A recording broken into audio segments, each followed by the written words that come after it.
आली लहर आणि केला कहर. थेट निघालो मडगावला.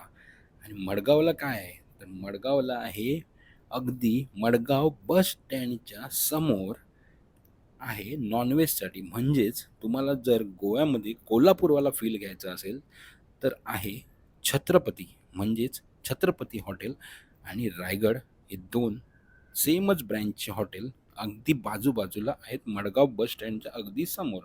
तर तुम्हाला जर कोल्हापूरवाला तांबडा पांढरा जर फील घ्यायचा असेल तर हे हॉटेल नक्कीच तुम्हाला त्या तोडीचं जेवण इकडे प्रोव्हाइड करतात.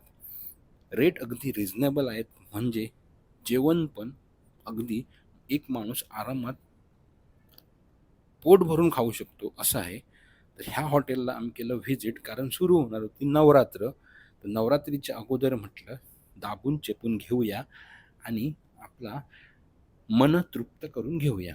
म्हणूनच या हॉटेलला व्हिजिट केलं. मस्त तांबड्या पांढऱ्याचा थाळी ऑर्डर केली आणि थाळी एवढी भरगच्च भरलेली होती, की भरूनच पोट भरलं. आणि जो चिकनचा जो कलर होता ना, तो पाहूनच मन तृप्त झालं. अगदी रेपटावून हात मारला, जेवणचा फडशा पाडला आणि नवरात्रीचे 9 दिवस उपवास करण्यासाठी सज्ज झालो. तर ह्या हॉटेलला तुम्ही नक्की कधी भेट दिली आहे का? नाही दिली असेल तर भेट द्या ना आपल्या चॅनलला.